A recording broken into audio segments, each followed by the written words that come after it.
시청자 여러분 안녕하십니까? 저는 홍준표 후보에 대한 가혹한 비판자입니다. 제가 그를 비판하는 가장 중요한 이유는 그가 국민을 개돼지 수준으로 알면서 함부로 말을 바꾸고 터무니없는 말을 해대는 것 때문입니다. 국민의 한 사람으로서 모멸감을 느낍니다. 도대체 국민을 어떻게 알면 집권당 대통령 후보였던 사람이 앞으로 대통령이 되고자 하는 사람이 저 따위로 행동을 하는가? 저런 사람이 대통령이 된다면 이 나라를 어떻게 말아먹겠는가? 하는 한 사람의 국민으로서의 우려와 걱정, 분노 때문입니다. 말을 바꾸는 것, 손바닥 뒤집기 하듯이 말을 바꾸는 것, 안면을 몰수하는 것, 이것은 여야 후보 통틀어서 제일 정도가 심합니다. 아주 극도로 국민을 무시합니다. 이재명도 이런 정도는 아닙니다. 그래서 저는 홍준표가 국민의힘의 대통령 후보가 되면 그동안 그가 말을 바꿨던 온갖 약점, 그리고 특활비 횡령이라든가 성완종 1억 원 자금, 이런 치부, 이런 걸로 인해서 이재명에게 한 방에 간다. 이런 지론을 펴고 있습니다. 제가 오늘 아주 충격적인 말 바꾸기를 다시 한번 제가 시청자들께 들려드리겠습니다. 자, 그는 TV조선 토론에서 조국 수사는 과잉 수사다. 자, 그리고 또 이제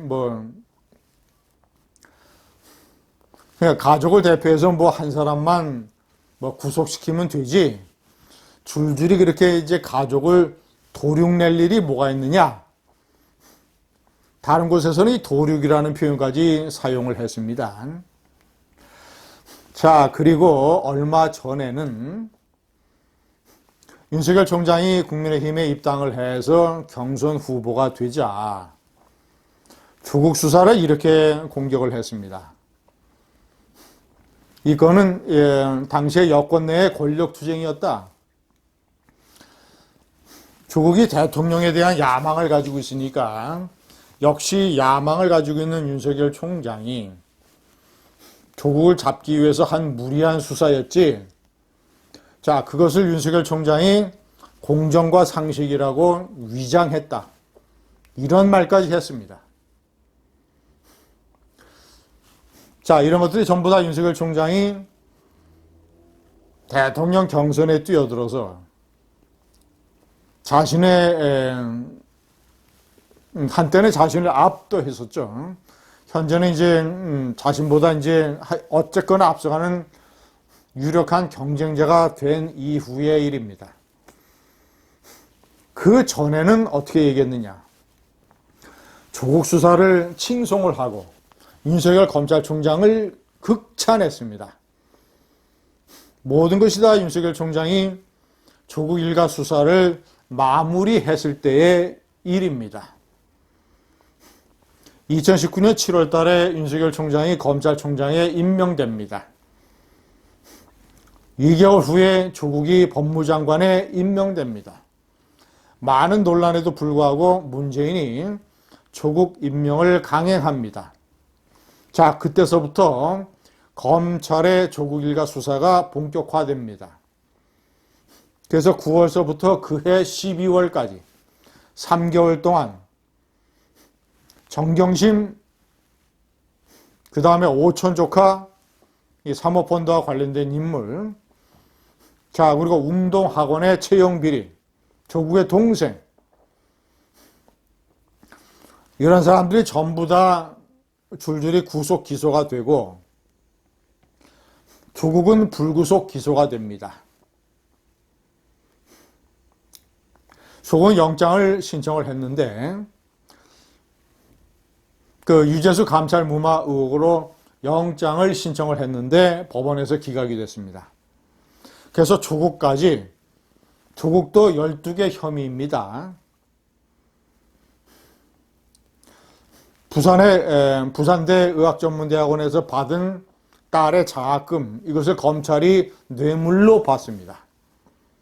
뇌물 혐의를 포함을 해서 전부 12개 죄목으로 불구속 기소가 됐었습니다. 그것이 2019년 12월 달에 모든 조국 일가에 대한 수사가 마무리됐습니다. 한 달 후에 홍준표는 페이스북에 이렇게 적었습니다. 윤석열 총장을 아주 극찬을 했습니다. 참으로 대단한 사람. 한 번 사는 인생 그렇게 살고 가면 훗날 검사들의 표상이 되고 귀감이 될 것. 해방 이후 이런 검사를 본 일이 없다. 검사 시절에는 박근혜 정권의 비리와 부정을 조사하면서 2번이나 좌천당해도 굴하지 않았고, 검찰총장이 된 문재인 정권에 들어와서는 조국 일가 비리를 수사하면서 정권의 온갖 핍박과 좌파들의 비난에도 불구하고 굴하지 않고 검사의 길을 가고 있다. 나는 그래도 이 나라에 아직 의인이 있다라는 희망을 갖는다. 조국 일가 수사를 칭송을 하면서 의인, 해방 후 최고의 검사라고 극찬을 했습니다. 그랬다가 그가 라이벌이 되자 국민을 개돼지로 알면서 국민이 과거에 이렇게 극찬했던 것을 다 잊어버릴 줄 알고 말을 바꿔서 국민 앞에 저렇게 철면피의 얼굴을 들이대고 있습니다. 뭐 이뿐 말이 아닙니다. 제가 이번에 명기한 대로 대통령 선거 때는 보수표가 아쉬우니까 이미 정치적으로 시체가 된 사람을 출당시키는 것은 등에 칼질을 하는 것이다 라고 얘기했다가 정작 자신이 당대표가 되자 탈당파, 탄핵파, 복당파들을 끌어들여서 자신의 세력을 강화하기 위해서 박근혜 전 대통령을 불법으로 당헌당규를 어겨가면서 출당시켰습니다. 그래서 2018년 6월 지방선거에 폭망을 가져왔습니다. 국민을 개돼지 수준으로 하는 홍준표의 말 바꾸기. 대표적으로 제가 2개를 소개해드렸습니다. 이런 사람이 대통령이 되면 국가를 어떻게 말아먹겠습니까? 감사합니다.